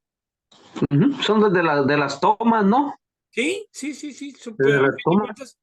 A fin de cuentas son válvulas, ¿no? Válvula check. Son válvulas. Ok, ¿no? Permite que entre y no que salga. Muy bien. Continuamos. Número 10, muchachos. El número 10 nos dice: al iniciar la carga con nitrógeno en el sistema recién armado. Dice entonces, iniciar carga de nitrógeno para comprobar la hermeticidad del sistema que recién usted y yo armamos. De no existir fugas, habrá que liberar el nitrógeno. ¿Esto qué quiere decir, Gabriel? Ya después de que hicimos todo el proceso que mencionamos hace un momento, entonces de nuevo voy a meter nitrógeno, pero ahora, Gabriel, lo que quiero hacer es que quiero checar donde yo armé que no me haya quedado fuga. A lo mejor puse un empaque y a la hora que lo apreté no le puse aceite y en el apriete se torció el empaque, se ve bien, pero me queda con fuga. Entonces voy a checar que todo esté bien. Ojo, si no existen fugas, le voy a liberar el nitrógeno. Nunca vayan a iniciar a hacer vacío en un sistema que esté lleno de nitrógeno. Siempre hay que liberar el nitrógeno. Número 11. Una vez realizado todo esto, voy a traer mi bomba para hacer vacío. Sí, la que sea de más de 3 CFM. La voy a conectar a través de mis manómetros. Vamos a ver en una gráfica cómo se hace esto, cómo se conecta punto por punto, paso por paso, y dice que voy a iniciar el proceso de vacío y voy a buscar una marca de 500 micrones. Si no tengo con qué leer los 500 micrones, entonces voy a dejar la bomba encendida a la máxima capacidad por un tiempo promedio de media hora. Siguiente punto, número 12. Dice entonces que aquí ahora lo que voy a hacer es que voy a iniciar la carga de gas refrigerante y siempre va a ser como por peso, según los datos del fabricante. Para hacer la carga se deberán seguir las siguientes instrucciones, pero hay algo importante acá. ¿De dónde voy a sacar yo la información de cuánto gas en peso le tengo que cargar al sistema? ¿De dónde voy a sacar esa información? Pues de la calcomanía de placa de datos que viene en el carro, opción número 1. Opción número 2, me meto a internet, alguna de las referencias que ya les di, Leonardo, en donde lo podemos nosotros checar. Y si no lo encuentra, simplemente en el internet, póngale ahí en uno de los buscadores de su elección, póngale cantidad de gas refrigerante para un Volkswagen Passat 2012. Y ahí ya le va a buscar el internet cómo obtener esa información. Ahora, son 5 los pasos, muchachos, 5 los pasos que debemos de cuidar para poder hacer la carga de gas. Número 1, me dice el automóvil debe de estar apagado. Gabriel Pimentel, Ricardo Cuevas, una práctica que usan la mayoría de los técnicos es que cargan con el auto encendido. Nosotros no. Nosotros vamos a tener el automóvil apagado y el aire acondicionado apagado. Siguiente punto. Vamos a cargar gas a un sistema que ya le hayamos hecho vacío. Si no haces vacío, no va a funcionar esta receta. Así que tiene que hacer el vacío que sea por lo menos de 30 minutos o por 500 micrones. Siguiente punto. La carga de refrigerante, como lo mencionaba nuestro compañero Larios, la vamos a utilizar siempre en forma de líquido. ¿Eso qué quiere decir, compañero Larios? Que el envase tiene que estar como boca abajo. Con la válvula o la llave de la mina o de la lata tiene que estar hacia abajo para lo que se inyecte al sistema sea refrigerante líquido. Ahora, ¿por dónde lo vamos a meter? Lo vamos a inyectar por el lado de alta presión. Así que el auto está apagado, el sistema está al vacío, lo voy a cargar en forma de líquido, lo voy a meter por el lado de alta presión y lo voy a cargar por peso. Así que para eso voy a ocupar una báscula. En el momento que yo hago la carga por peso, si la placa de datos dice que hay que meterle 780 gramos, eso es lo que le voy a cargar. Adelante, Leonardo. ¿Qué pasa si se carga por la baja? Ok, como lo estamos metiendo en forma de líquido, corremos el riesgo de que cuando el compresor arranque, jale el refrigerante líquido y se genere un golpe de líquido hacia el compresor y que se pueda desvalvular. Así que nunca debemos de inyectarle líquido por la baja presión, porque la baja presión va directo a los pistones y válvulas del compresor. Así que si vamos a inyectar líquido, tiene que ser siempre ¿por dónde? Por alta presión. Y generalmente va a ser a la salida del condensador, en donde viene la conexión para la alta presión. ¿Sí, compañero Antonio? Bien, gracias. Órale, muy bien. Entonces, una vez que yo ya le cargué el gas, ¿el auto cómo sigue? ¿Sigue apagado? Todavía no dice que he encendido el auto. Por eso pongo aquí en este punto. Así se obtendrá la llamada presión de reposo. Así que, punto, lo voy a repetir. El auto está apagado, el auto está en vacío. Ya hicimos todo lo demás de lavar el sistema, cambiar empaques, echar aceite, poner piezas nuevas. Ya hicimos todo eso. Ahora le vamos a cargar el refrigerante en forma de líquido por el lado de alta presión. Le vamos a meter el gramaje que marca la tabla y como sigue apagado el gas refrigerante, Antonio López, al entrar al sistema se va a equilibrar a la temperatura que haya y a eso es a lo que le llamamos entonces ¿qué? presión de reposo. En ese momento, Antonio López, compañero Froilán, si tú cargas gas, te vas a dar cuenta que la presión quedó a lo mejor en 90 libras, en 100 libras, según la temperatura del medio ambiente. Así que, Ramón Ábalos, si tú le metiste 800 gramos, esos 800 gramos se reparten en todo el sistema y se van a equilibrar en presión de acuerdo a la temperatura que haya en el medio ambiente. Pero aquí en Acapulco, en Cancún, en Torreón, van a ser 800 gramos. Fíjense siempre en eso, Ricardo Cuevas. El que fabrica los autos pone una calcomanía y dice cuánto gas por peso hay que cargarle. No te dice, cuando vayas a Caléxico, la presión tiene que ser tanta. Cuando vayas a Torreón, tanto. Cuando vayas a Nueva York, tanto. A él no le preocupan las presiones, le preocupa el peso del refrigerante. Adelante, Leonardo. Sí.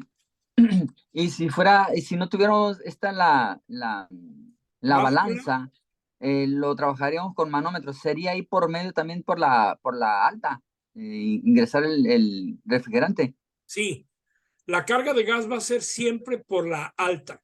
Ahora que estemos viendo la clase de la carga de gas, les voy a dar un montón de ideas de cómo poder cargar el gas lo más preciso posible, aunque no se tenga una balanza. O sea, hay, como les decía hace rato, hay muchos tips o muchas recomendaciones, por no decir mañas, que podemos hacer. ¿Sale? Bien. Número 13. Me dice el número 13.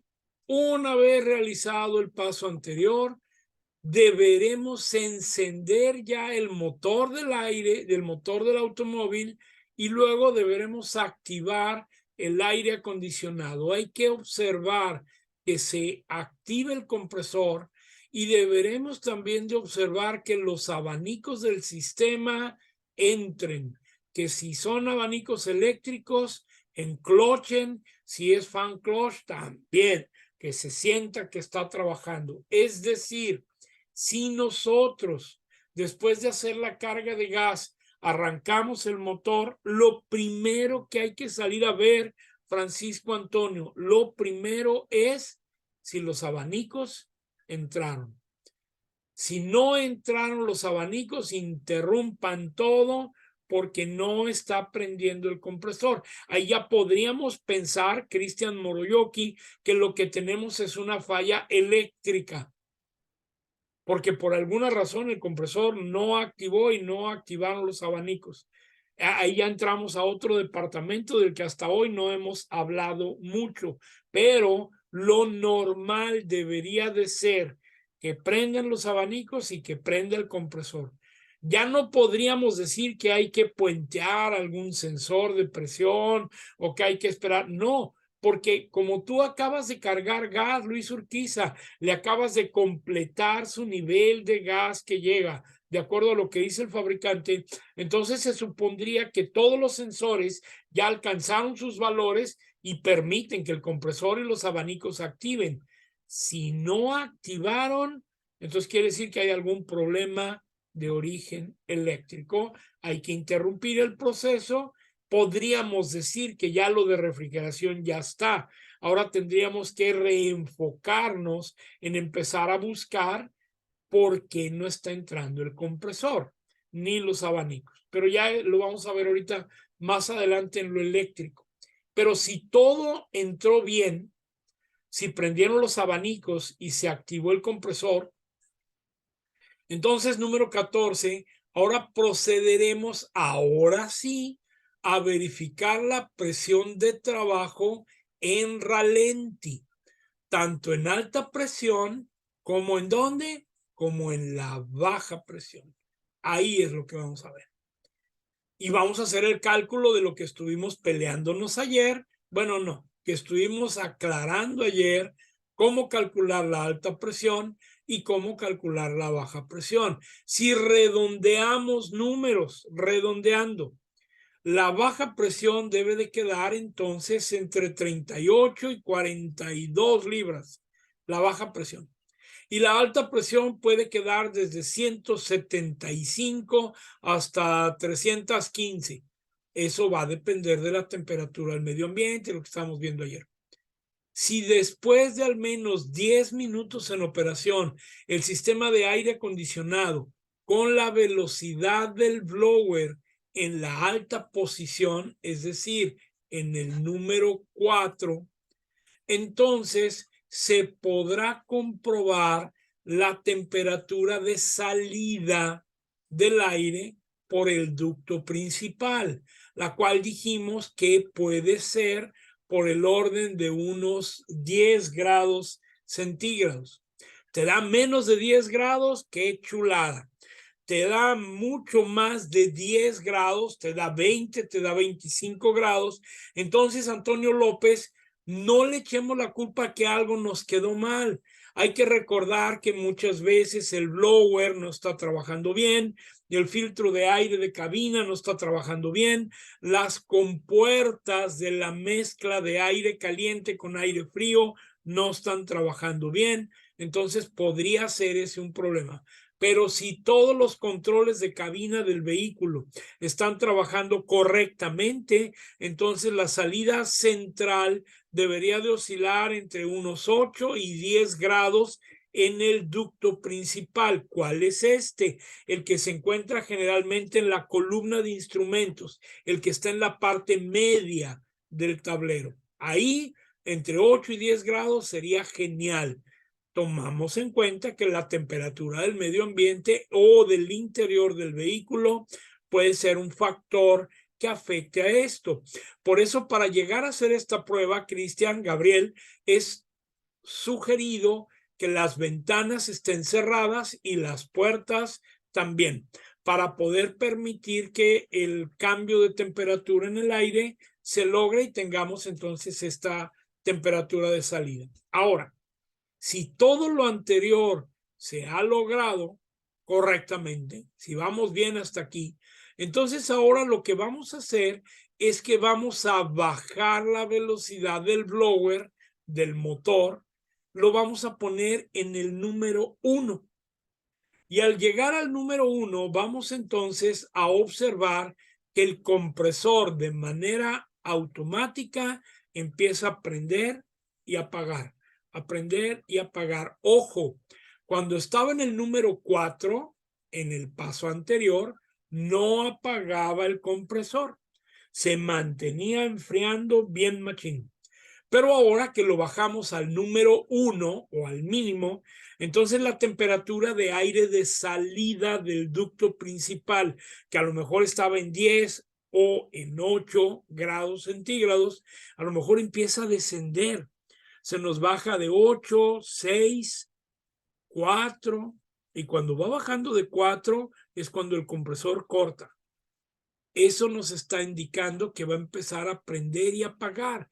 Y eso es lo correcto, eso es lo que esperamos, que cuando se encuentra el volumen de aire del blower al mínimo, entonces empecemos a observar que el compresor prende y apaga, prende y apaga.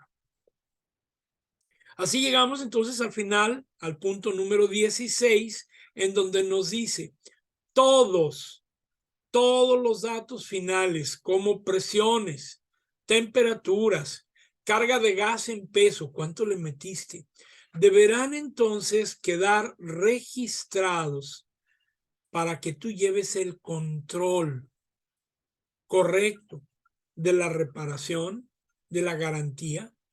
Debes llevar un control hasta de quién de tus técnicos fue el que lo hizo, por el caso de las garantías y para saber que todo está trabajando bien.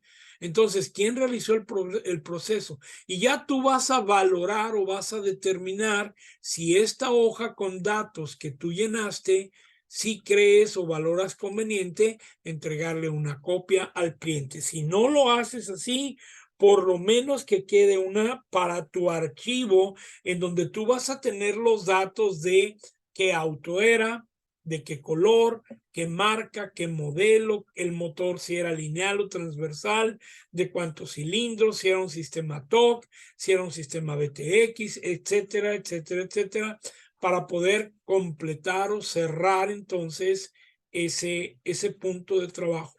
Ramón Ábalos, ¿anda usted por ahí?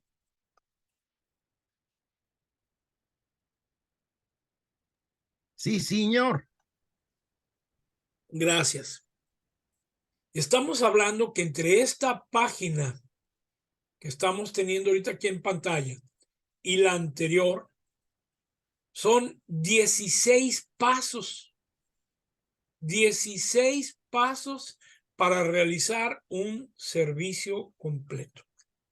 Si cualquiera de nosotros tenemos el equipo adecuado, las refacciones adecuadas y al menos un ayudante por ahí, que aunque no sea el titular, que sea un ayudante, esto se podría realizar en un tiempo aproximado de 2 horas, considerando que todo se va haciendo bien. Ramón Ábalos, dependiendo la marca y modelo del auto, un trabajo como esto que estamos describiendo ahorita, actualmente en cualquier taller ya establecido, te pueden cobrar entre mínimo unos 5,500 pesos, máximo, depende de la marca, modelo y el año, pero hay quienes están cobrando hasta 7,000, 10,000, 12,000, dependiendo la marca y modelo del año. Esto, Ramón, Ricardo, sin considerar los materiales. ¿Por qué? Porque si, por ejemplo, Ricardo, tú, aparte de todo esto, le vas a cambiar el compresor, pues el puro costo del compresor ya rebasa mucho, ¿no? Porque depende qué compresor le vayas a poner. Si le vas a poner un compresor nuevo, oye, pues el puro compresor nuevo cuesta arriba de $400, el puro compresor. Más aparte el gas, los empaques, la válvula, el filtro, todo lo que vamos a meter. Entonces, de este trabajo, Antonio López, muchachos, tenemos que aprender varias cosas. Número 1, ahí ya tengo la receta. Esto es como si quisiéramos elaborar a lo mejor un pastel. Aquí ya nos están diciendo el paso a paso cómo lo debo de hacer. Ahora, si vamos a realizar un pastel, ¿qué es lo que tenemos que hacer? 1, comprar los ingredientes. Así que hay que saber hacer un cálculo, un estudio de lo que son los materiales. Por eso se maneja como el costo de materiales.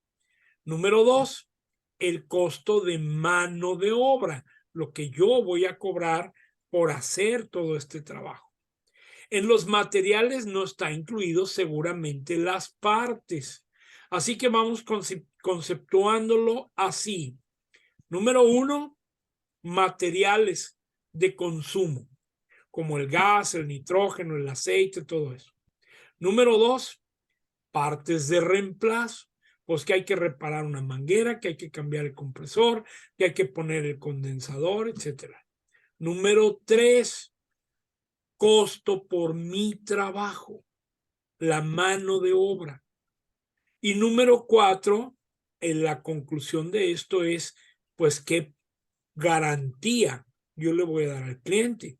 Yo no le puedo salir al cliente con que vamos a hacer un trabajo de 4,500, de 5,000 pesos y decirle que no tiene garantía o que son 2 días de garantía. O sea, no sería ni lógico, se convierte en un foco rojo, en una alerta. Entonces, ¿qué es lo que tenemos que hacer? Aprender que la garantía va a ir en función de la seguridad que tú tengas en el trabajo que realizaste. ¿Sí me voy a entender? Si tú no estás bien seguro, me voy a meter en un campo que a lo mejor no es exactamente el mío, pero algunos de los aparatos que compañero Gabriel Pimentel trabaja en su negocio seguramente tienen un sistema que se le llaman brochas o carbones. Si estoy equivocado, usted me dice, compañero Gabriel. Entonces me llevan a reparar un taladro y yo al taladro de los viejos, de los que todavía utilizan brochas, pues yo por ahí en el taller tenía unas brochas usadas y le pongo las brochas usadas, pues a lo mejor eso va a deteriorar en la función de la garantía. Pero el problema fue que yo tuve que desarmarlo para quitar las brochas y poner unas nuevas. Pero si no puse las nuevas y puse las viejas, entonces de alguna manera también eso deteriora mi trabajo, ¿verdad? Sí, de hecho, yo tuve un técnico que me hacía eso y le tenía prohibido que me hiciera eso. Claro. Porque precisamente las garantías me regresan y ahí era pérdida para mí. Claro. Aparte de que te quemas, quieras que no te quemas, se quema el taller, el cliente queda molesto, pierdes tiempo, en fin, se convierte en verdad, en una molestia. Ahora, si ya lo desarmaste y ya le quitaste las brochas viejas, pues ¿por qué le vuelves a poner las brochas viejas, hombre? Pues ponle unas nuevas, pues ya están ahí. De todas maneras, el cliente ya está ahí, ya lo presupuestaste, ya lo va a pagar. Sí, correcto. Pero bueno, perdón, tenías levantada tu mano, Gabriel, ya me fui yo. ¿Cuánto se da de tiempo de garantía a un trabajo así bien hecho? Que realmente que diga, ¿sabes qué? Lo que yo hice está excelente, no hay ningún inconveniente. De todas maneras, ¿cuánto tiempo aproximado se da? Yo te podría decir que aquí en Mexicali, que lo manejamos por temporadas, yo te puedo dar hasta 2 o 3 temporadas de garantía. Ejemplo, si yo por el trabajo voy a cobrar, no sé, 8,500 pesos, pues yo me aviento una garantía bien buena. ¿Para qué? Para que el cliente quede tranquilo, que el cliente quede contento. Y más por lo que tú estás diciendo. Yo estoy completamente consciente que todo el trabajo que hice, lo hice correcto. Así que, ¿qué podría fallar? Lo que podría fallar son causas externas, que lo chocaron, que lo golpearon, que lo llevaron al mecánico y el mecánico queriéndole arreglar el radiador, por ejemplo, desconectó las mangueras y le tiró el gas. Pero eso ya no es atribuible a mi trabajo, no sé si me doy a entender. Sí, claro.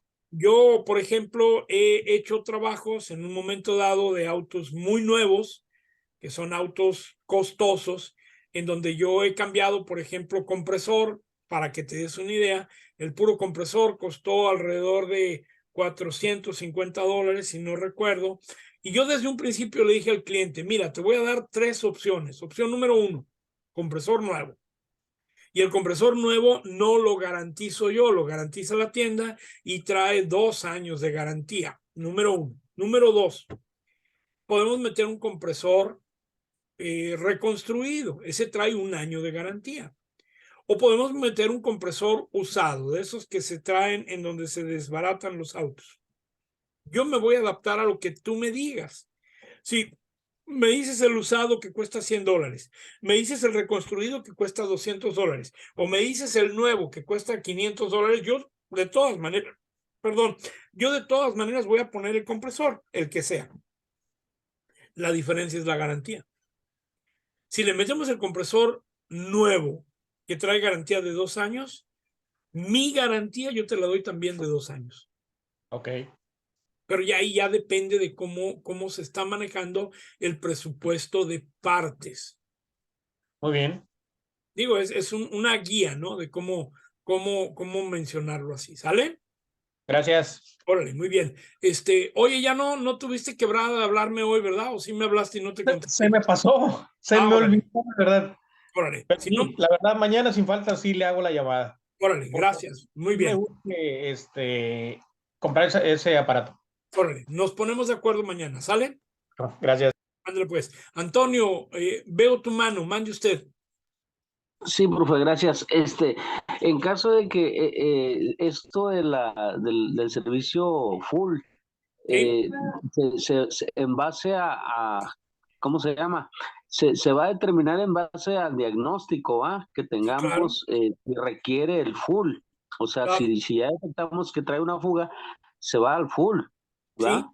Sí, así es. Y si no trae fuga, pues nada más sería parcial el servicio. El servicio parcial, pues limpieza del condensador, vamos a desarmar quizás no sé si tengamos que quitar la defensa, profe, porque por ahí las defensas son de plástico y va a estorbar ahí va a estorbar ¿cómo se llama? Sí, ahí ya Desconectar todo, ¿no? claro, depende del tipo de auto, ¿no? Y el año.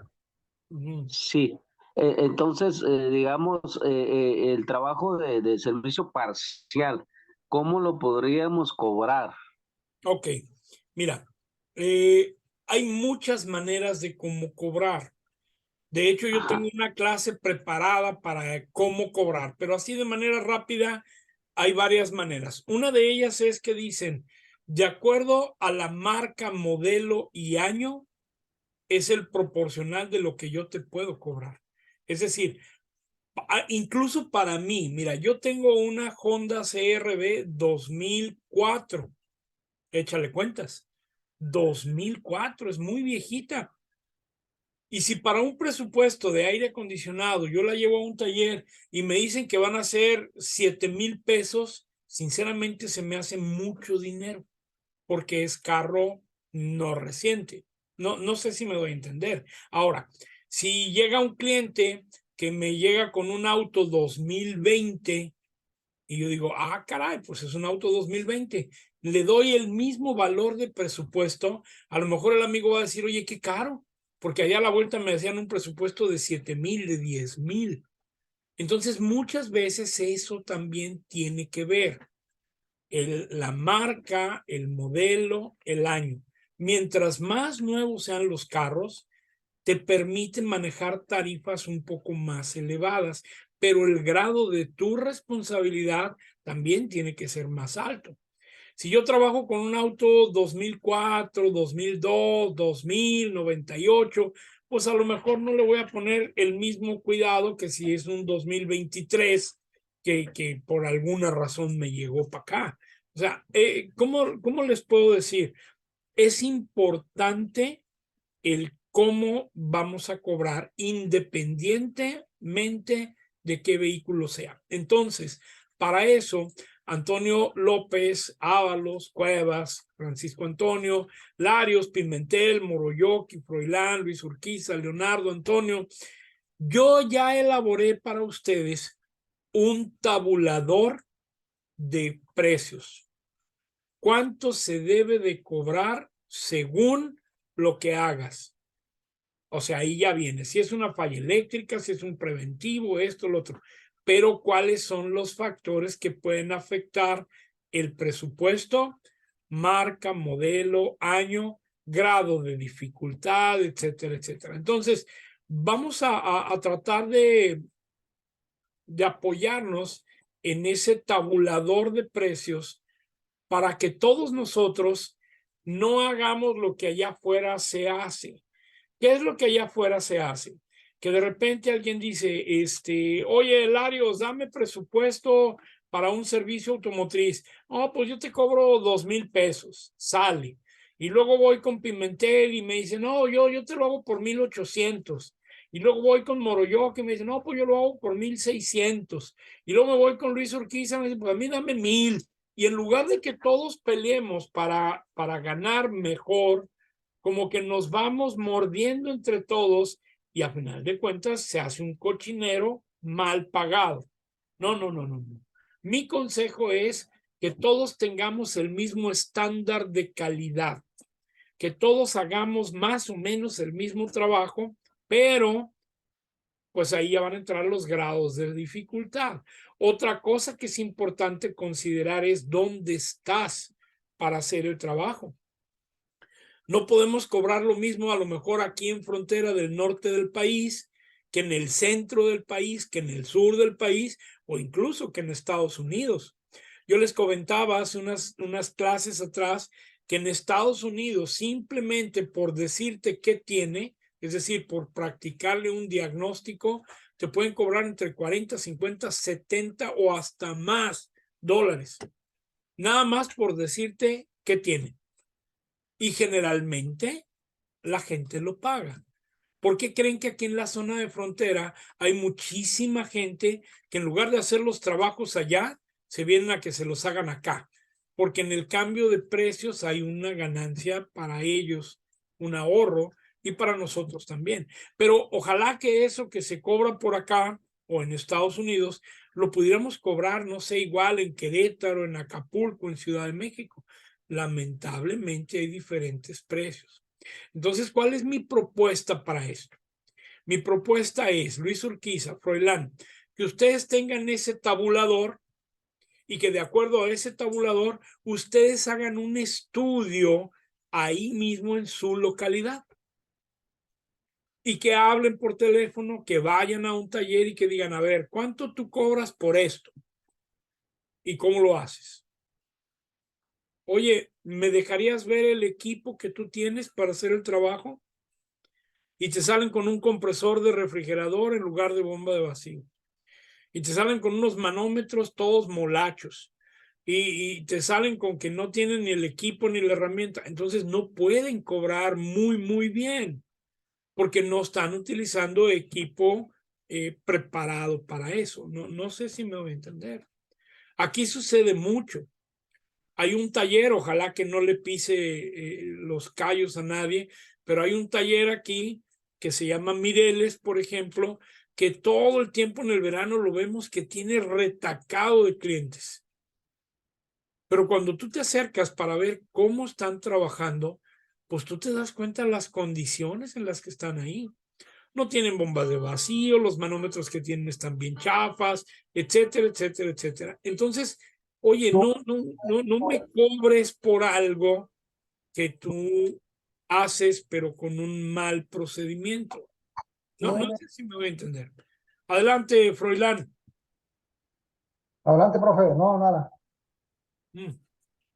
Entonces, hay un libro por ahí que se llama El arte de cómo cobrar. Híjole, es de veras, saber cobrar es interesante. No todos sabemos cobrar. Entonces hay que aprender a ver cómo lo vamos a manejar y de qué manera lo vamos a realizar. Bien, hasta aquí. Estamos llegando al cierre de la clase de hoy. Yo voy a publicar, ahorita en cuanto termine, voy a publicar todo esto para que lo tengamos. Y les recuerdo que toda esta información la vamos a ir analizando punto por punto en nuestras siguientes clases. Y espero, primero Dios, que la semana que entra, los que puedan presentarse por acá en la escuela para poder hacer ahí algo ya presencial. Adelante, Luis Urquiza. Yo les avisaría cuándo, cómo y dónde. ¿Sale? Adelante, Luis. Ingeniero, mire, una pregunta, aunque no me la conteste ahorita, la dejamos para la siguiente clase, pero la pregunta es la siguiente: ¿por qué, ya eso lo he visto en refrigeración, no en automotriz, por qué muchos técnicos o algunos sumergen la mina o la latita en agua fría y proceden a cargar, o hasta hielo, ¿sí? Que quede ahí para mañana, ingeniero. Órale. Sí, muchas gracias. Okay. Anótalo ahí para que sea con lo primero que entremos cuando estamos ahí calentando motores. ¿Sale? Ok, gracias. Órale. Sí, claro que sí. Que descansen. Vale. Bonita noche. Muchachos, que pasen muy buena noche. Cuídense mucho. Buenas noches a todos. Que Dios los bendiga. Nos vemos entonces la semana que entra. Gracias, cuídense mucho y reciban bendiciones.